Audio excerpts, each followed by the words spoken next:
Hey everyone, Dr. Anna Kabeka here, the Girlfriend Doctor. I am thrilled to be here today with a new and old friend, Dr. Naidoo. How did I say that correctly? Yes, Naidoo is perfect. Naidoo. And I'll tell our audience, I first met Uma through her husband, Srini, who is a Harvard psychiatrist that I have followed. I have been friends with. I think I've known him for close to 8 or 10 years now. Yeah, and tremendous, insightful individual. And if you guys ever listen to my podcast, definitely check out the one I did with Srini. It's one of my all-time favorite ones. So on the Girlfriend Doctor podcast, Srini, Srini Pillay, Pillay. And we did it on his title of his last book, which was like Doodle Do. What was his title? Tinker Dabble Doodle Try. Tinker Dabble Doodle Try.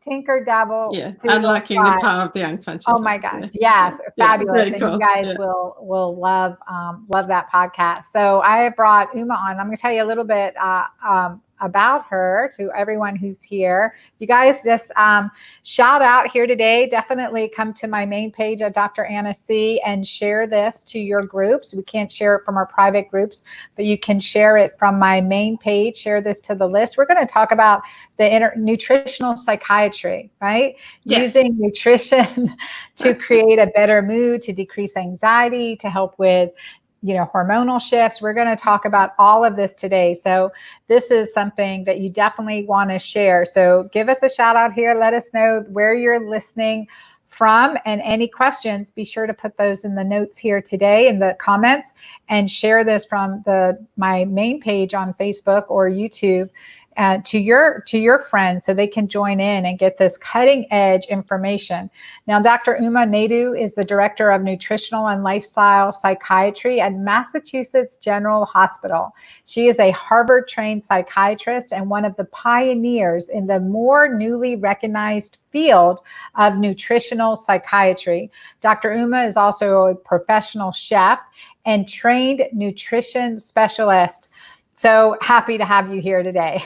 Thank you, Anna. I'm so happy to be here. It's so good to see you. Well, tell us, you are a pioneer in this field of nutritional psychiatry. Tell us a little bit about your backstory and how you really got interested in this field. Sure. So I've always loved food, just from my sense of family and how I grew up. Food was central to an extended Indian family, and lots of cooks in the kitchen. So it stemmed there. And when I moved away to study, and I found that I wanted to take recipes with me. I wanted to carry that with me. But I also found that cooking for me became something, the time of day that I could relax and unwind after very stressful sort of training and, studying. And it stemmed from there, but then it also became sort of this real interest in nutrition and what I was eating. When it came to prescribing medications, I felt this sense of responsibility. If I was new to prescribing psychiatric medications, I wanted to know the side effects, but I also wanted to know how I could help my patients if they were struggling with side effects. And that's really where that nexus began. So I continued to study and explore more, and really began counseling my patients many, many years ago around what they could do before, nutrition became as large an interest as I think it has grown to be. But I also had this passion for food and took myself to culinary school, really to follow a passion. And because Julia Child was my food hero, and I thought, well, if she could do it later in life, I'm going to do it after residency. That's cool.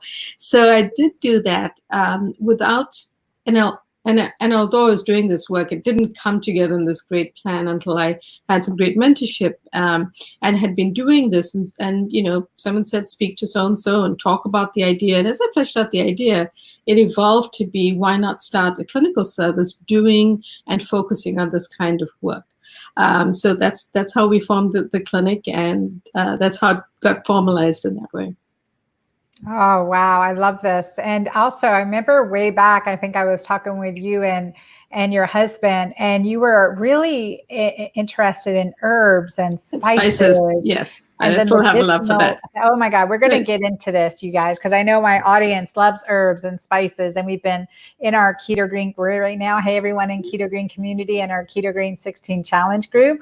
Welcome, welcome. Well, we're going to talk some herbs and spices. If you guys have questions, this is the person to ask. Like if there's a specific, let's do this. If there's a specific herb or spice that you love, ask about it, because there may be, sometimes our bodies crave a certain thing for a medicinal reason. So let's get into it. So you started nutritional psychiatry, and how's that come out? You're continually doing clinical research and looking at the studies. I want to hear. I'm Exactly. fascinated. Sure.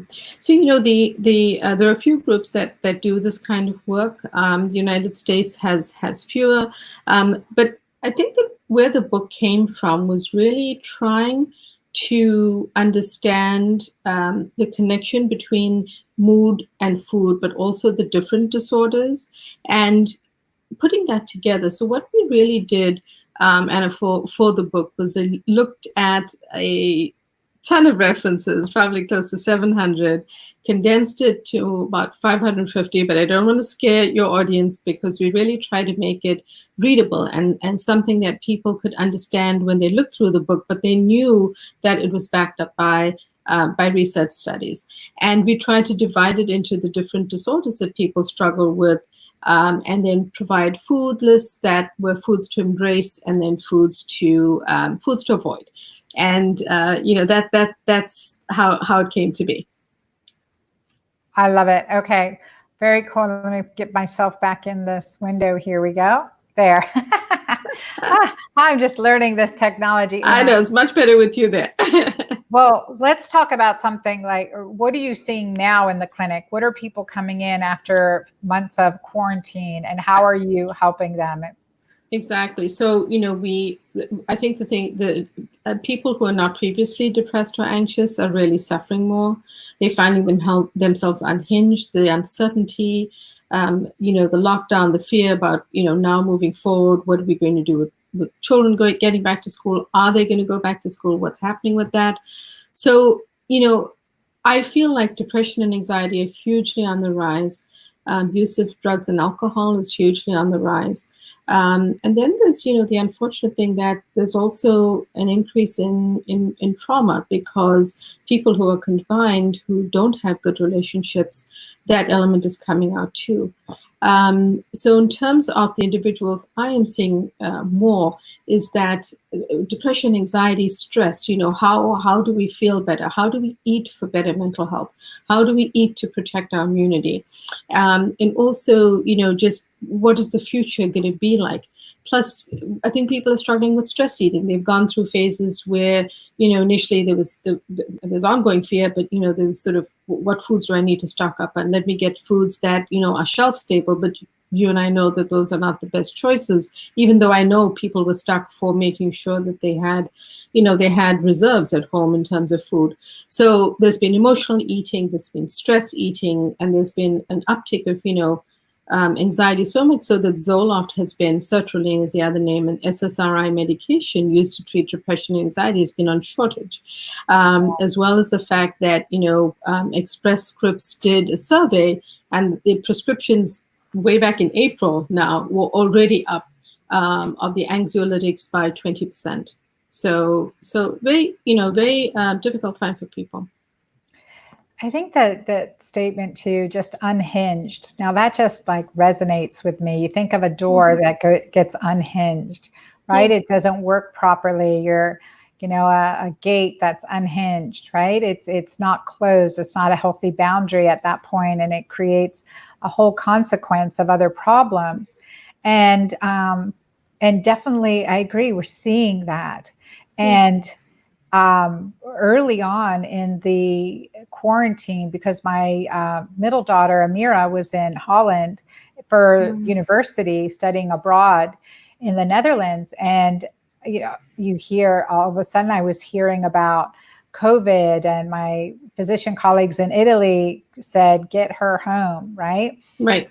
And that just triggered me because, of fear. What if I can't get her home? What if she's not safe? What Right. if, right? Of course. And that certainly had me spiral with good habits in place, good disciplines, good practices, had me spiral into 1, 2, 3 glasses of wine a night and some carb comfort food eating for Absolutely. sure. Right. And it's that. So what can we do, Uma? What can we do? Right. I know for myself, it was like, oh my gosh, okay, pull yourself back up by your bootstraps. And what that means for me was my spirit, keep up my good habits, gratitude journaling, control my thoughts. As Srini says, thoughts are like a lighthouse light, right? Where you're directing them is shining light on the issues. So put them in the positive. Absolutely. And that these practices. And there's also mirroring, mirror neurons. So when we're surrounded by anxiety and what we're seeing in the news and what we're watching in terms of, especially the phase that you're talking about, where we just glued to the television or no matter what, our phones are buzzing or just hearing the data all the time, it just creates that sense of angst for us. And I think we've all had times during this when we've, haven't eaten healthy and have been driven to snacks that we don't usually eat or sweets that we don't usually. So it's very understandable. I think that the way that I work with people is I really believe in a holistic, integrative, functional model in psychiatry. So looking for the root cause and trying to see what can we change? Because if you give people too many things to change at once, it's too hard. And it's especially hard now. So, we start with some really basic healthy habits. What can you do in your diet? Because the gut microbiome is so unique to everyone, we try to create a personalized plan. And that might involve, what are your unhealthy habits and how can we change them, tweak them? Maybe we can teach you some recipes that would be healthy versions of, say, sweets or a different type of dessert to eat.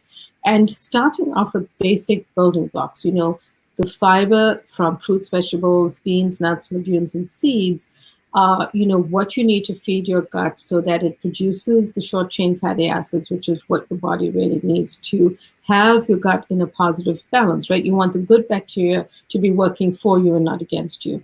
Because when they're working against you and dysbiosis sets in, that's when inflammation sets in and leaky gut. And from, gut inflammation, you could lead to neuroinflammation. And the reason this is so important is that 90% or more of our serotonin receptors are in the gut. So what you eat, if it's being processed through the gut, there's a direct impact on where the serotonin receptors are. And we know that the serotonin receptor is often called the happiness hormone, the happy hormone, and it's related to actually what we're targeting with pharmaceuticals when we treat depression and anxiety and a lot of other conditions. So when you talk about the short chain fatty acids, give us the idea with the nutritional plan. Sure. So the best thing to do, fiber. So people don't always understand fiber, and it's a good starting point because it's in so many of the foods that we talk about and recommend, and they seem like simple suggestions. Why is my doctor telling me yet again to eat a green salad? Well, because salad greens, fruits, vegetables, beans, nuts, seeds, legumes, all of those have intrinsic fiber, so you don't have to go get it somewhere else.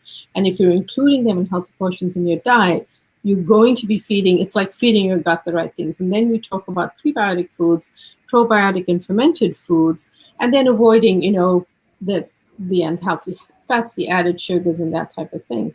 So it's almost like you strengthening your gut from within and you creating an army that's going to help to work for you and not against you.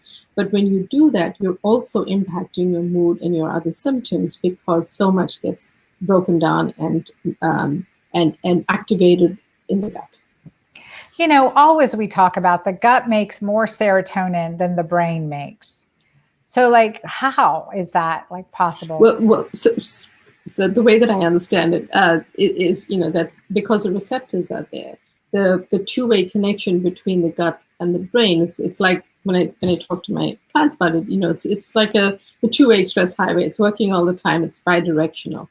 So yes, there's serotonin traveling up, but if there isn't enough of it, then that's going to lead to depletion, and that's when you see. And when wouldn't there be enough of it if your gut is disrupted? So the serotonin receptors can't work properly. and you start going down the road of, intestinal permeability or leaky gut and those types of problems. But the other interesting thing is that it also is the foods that you have to avoid. We talk about unhealthy snacks and stress. The wrong types of fats, the trans fats, the added preservatives, the added sugars in food, the dyes, the fillers, all of that stuff. It works against us. So when we talk about whole healthy foods, we're referring to really embracing that kind of dietary pattern, because that's going to move you even from those tough habits that we've all picked up during COVID in the right direction. Give us an example from your clinic. Say a middle-aged woman with anxiety worsened now through COVID, and the clinical approach to management now from your traditional psychiatrist versus your traditional psychiatrist way. Sure. So I had an individual who came to see me, who had been seeing me for a while, who actually worked in, sort of a high profile job, but was also diabetic, and, was managing as best she could with what she had noticed over time. So weight gain that she didn't want, more stress in her job because she had a busy job, but she was doing well. But as she was doing well, she'd also lost some of her good eating habits. And what was happening is that if she had a problem with her blood glucose level on her monitor, she would reach out for an unhealthy snack at work. So she was in a corporate setting, and she would go to the vending machine because she could get a candy bar. She would go to get crackers and peanut butter and jelly because that was what was available. And over time, as we kind of unpacked the story and the information, she had done really well at work and gotten a promotion. And so she was not eating as many meals at home, not getting to the gym because she was traveling so much. She was, having meals on the go at an airport, getting more fast food than she'd eaten before. And everything over time led to these symptoms. But what heightened, it's actually kind of a little bit of the reverse of it, because what happened with COVID is we had worked to improve a lot of those symptoms by putting in healthy eating plans, going back to the right dietary fibers, avoiding the foods that you would ordinarily eat as the pasta sauce, right? Rather, you can make one easily, or you can get one with lower sugar in it. But awareness of those types of things really helped her to make adjustments in her diet. And she found the greatest impact during COVID because she couldn't travel. She, did have to go to work, but she was now home enough that she could prepare her meals and take, appropriate snacks so that she wasn't starving. She was taking a lovely green salad which she made, and she was putting in the healthy ingredients in that salad. So over time, she was feeling even better because she had more time to do this, and she had more time to implement the plan we had put into place before COVID. And I thought that was fascinating. And she was feeling a lot better. She even felt that she lost weight just by eating healthy. She was exercising the same amount. But by employing those super healthy habits, it just naturally helped her body to lose that weight.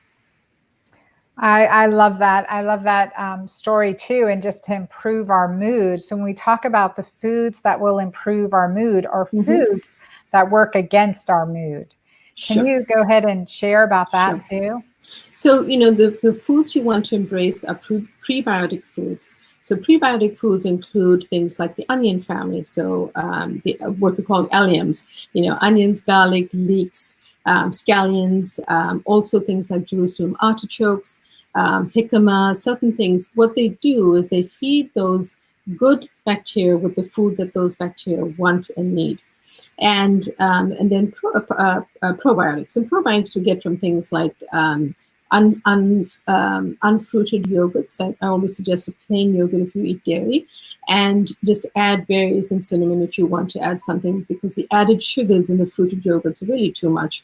But then also fermented foods, so pickles, kimchi, miso, natto. A lot of these fermented foods that can bring to you. And by the way, chocolate is a fermented food. Super dark chocolate. Exactly. So the process of making the cacao for the chocolate, if you buy and I'm talking super dark chocolate, is, actually even more than 70%. So if you acquire taste for it, it's actually good for you, because in the process it is fermented. So I think of it as a fermented food. It is a So I think superfood. I'm there with you. exactly. Mhm. So that's a good one for us. And then things like we know that our greens are important, the folates and all of those things that they bring back. We talked about the fiber and those healthy components, and then there are things that the omega-3 fatty acids, and I suggest you get them from fatty fish. So if you eat seafood, salmon and salmon, mackerel, and a few others that we list. But those are the foods to embrace, the types of seafood to embrace, because they bring back omega-3s. Now, if you're more plant-based, then you want to think about sources that they won't be as available to your brain, but they're still helpful. So flax seeds, hemp seeds, chia seeds, walnuts all have sources of ALA, which is a type of omega-3 fatty acid. That's if you can't eat seafood. And then we talked about the fiber-rich foods, which I think really form the basis of all of this. And then spices would be the spices with compelling data are turmeric with a pinch of black pepper, and the other one is saffron. Yeah. Saffron. I was just at the Middle Eastern grocery here and I saw an area where they had the saffron, just a small amount for very expensive. And I was like, how do I prepare that to honor its true expense? It's hard. It's hard. And I think with the saffron, I should say that the amount that you needed from the study. What was interesting is, who would have thought that ingredient, that spice, that's so extremely expensive, had actually showed up as being positive for depression and helpful. The issue is that there's a lot that you would have to consume to get that effect. So that may be a time when you speak to your doctor about a supplement in that way. But things like oregano have been found to be helpful as well. And so there are a good number of spices that you'll find throughout the book. As you said, and I have a great love for them, so I made sure to include them. Yeah, I'm actually going to share your book page right now. Hold on one second here. So if we're sharing this, this is your brain on food, right? And here we're talking the subtitle, An Indispensable Guide to the Surprising Foods That Fight Depression, PTSD, ADHD, anxiety, OCD, and so much more. I love this logo here with a fork inside the brain. That is just gorgeous. And here you have, can pre-order the book now. And you've got great, submit your receipt. And look how beautiful you are. Oh, and you have, and we can join your email. You can, thank you. We have a great pre-order incentive. We're doing a cooking webinar. So it's on that page, right where you're looking right now. Here we go. There's, that's where you submit your receipt, and we're going to do a cooking webinar. So, and what we're going to do is also we have, with that webinar, we have some extra recipes that are not in the book that we designed after, so that people would have a little bit more to try out. And they're super simple. We wanted people to be able to take whatever they have, use the healthy ingredients, and make something fun with it. And a great way to do that is spices, because they're calorie-free, they're sugar-free, they're salt-free if they're not in a blend, and you can do fun things with them. I like this word here, therapeutic dinner kit. Yes. I mean, I love that. So tell us about this therapeutic dinner kit. So that's where we put together some special recipes for this class, and I'm going to teach people and walk them through. The reason we called it the therapeutic dinner kit, Anna, is because in each chapter, and there are 11 chapters, the 11th chapter is recipes and guidelines. Almost, being a chef, I was a little finicky about this. I wanted to offer people some guidance around setting up their kitchen the right way, or the way to be more organized so they could be more effective to make these recipes. But the rest of the chapters are breaking down the different diagnoses, some listed on the book and some included inside. And the recipes are linked to each chapter. So for the depression chapter, we have recipes that align with that. And what we did in the therapeutic dinner kit is we threw in some extra recipes which are not in the book, but we will cook together live. So that's why we call it the therapeutic dinner kit. I think what we'll do too, we'll do a live dinner for our Keto-Green community. at some point do a little I'd love cooking to. show with you virtually. I'd Now, love that. in specifically this, parents are going to be, um, what do you call it? Shelter in place with kids at home this year. And you write on there ADHD. What specifically do parents need to know, parents, grandparents with kids at home, for this, at home schooling to keep students focused, brain clear, and have peace in the house while their brains become sponges of learning? Exactly. So, again, we talk about foods to embrace, and we found a study that actually looked at, firstly, that showed that having breakfast was very important.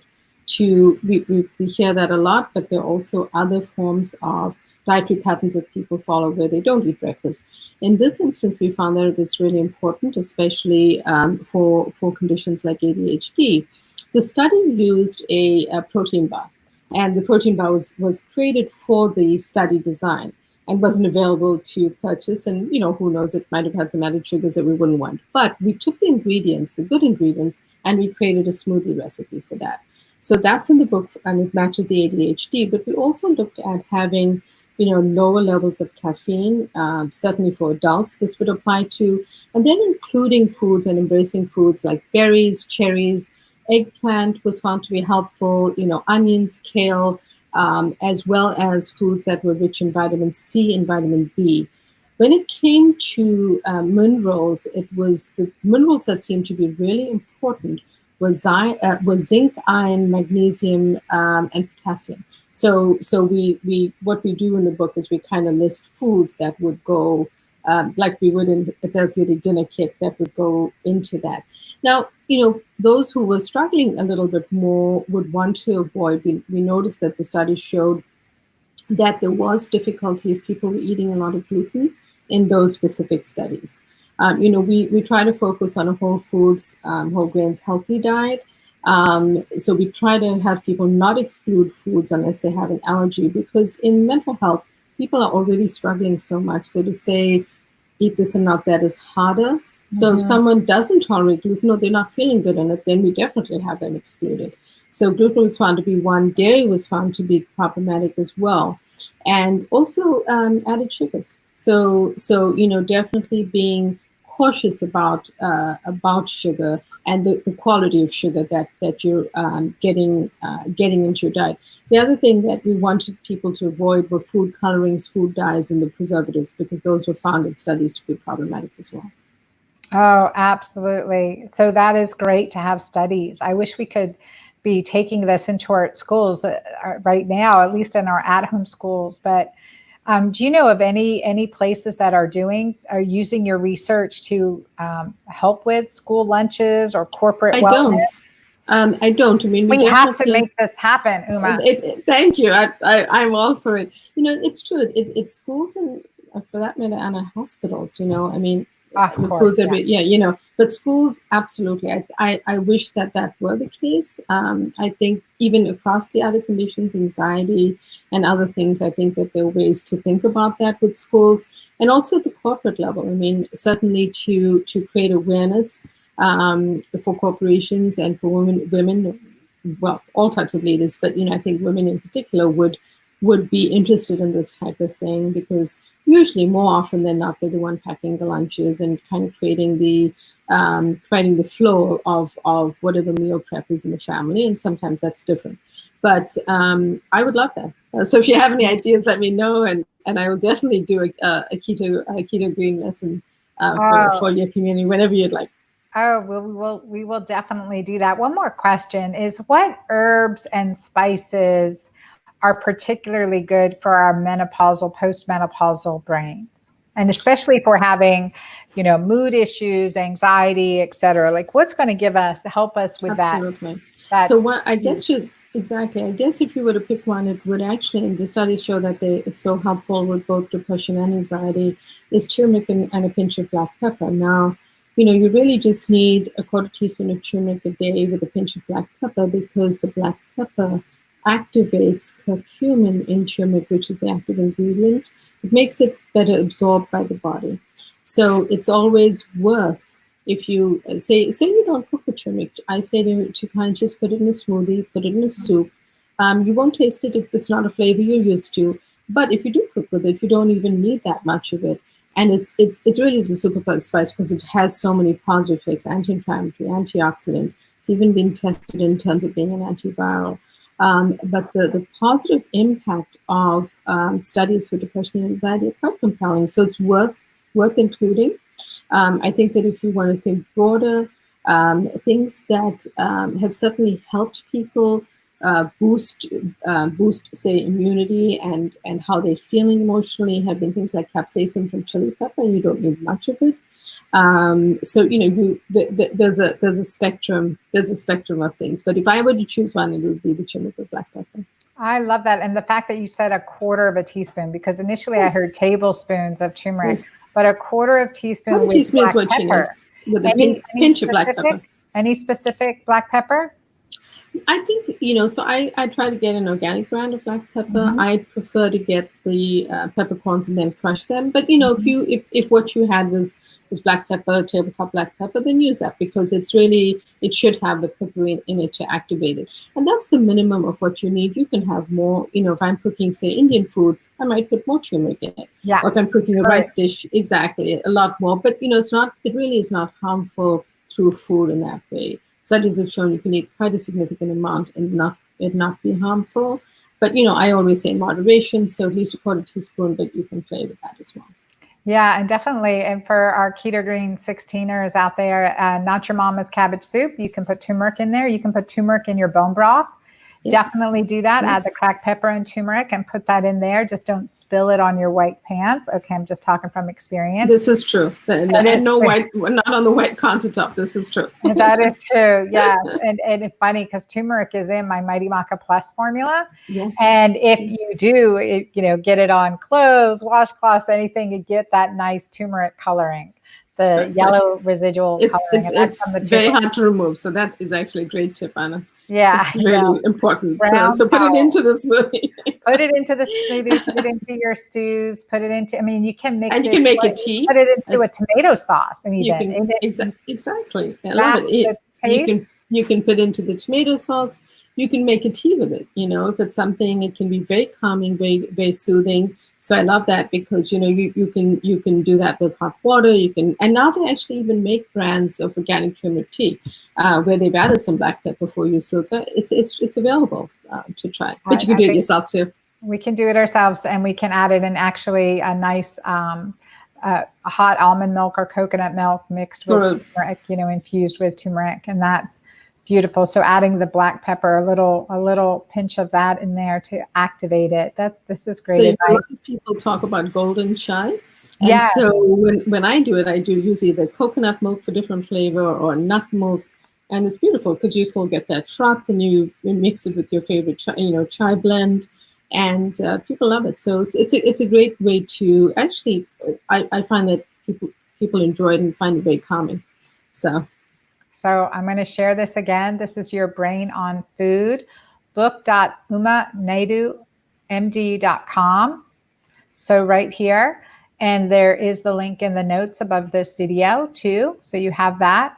And we will follow up, you guys. Get your book, and we'll follow up with a cooking class with amazing chef. So I'm so excited to have you here with me at this time. And congratulations, as I know very well, writing a book is a labor of love. You've been highly successful. I wish I could emulate what you did. So I appreciate your good thoughts and your good wishes. Thank you. Thank you. And thanks everyone who's listening. Be sure to share this shout out about another tool for your toolbox, right? Another great tool to really incorporate using herbs and spices, and look at the clinical research, because often, you go into the doctor, you're talking to your friends and looking at the research behind, and this is from like Harvard trained psychiatrist. So here we go, work done at one of the best institutions in the world, So this is just such powerful information. Let's take the time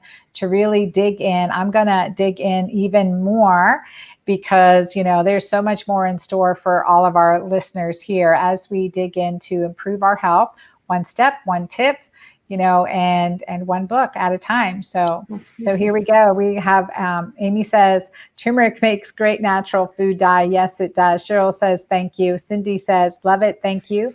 My partner has leaky gut and depression and anxiety. So, healing food as medicine, right? It comes down to food as medicine and looking at these studies, how powerful it is. Often the things we don't do, but, like letting go of some the negative habits, but incorporating these medicinal foods. Like, how did people ever think of turmeric or garlic, these roots that grow in the ground, as medicinals, right? Exactly. They've been included in our foods for ages, in different cultures, and it's always been there, But apparently now we understand over time that they are so beneficial in other ways for us. And, of course, I care deeply about what the impact is on the brain, because I see people suffering with mental illness, but they have so many positive effects. And, that's why I feel like turmeric with a pinch of black pepper is just it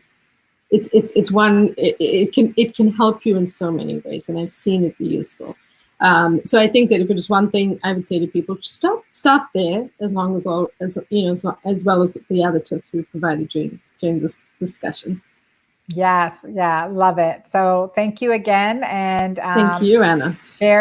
Sharing out here, heal your brain with food. Congratulations again, Uma. Thank you, Anna. Thanks to everyone listening. All right, you guys, till next time. This is Dr. Anna Kebeka, the Girlfriend Doctor, live with Dr. Uma Naidoo, author of This Is Your Brain on Food. So check that out and put your comments below.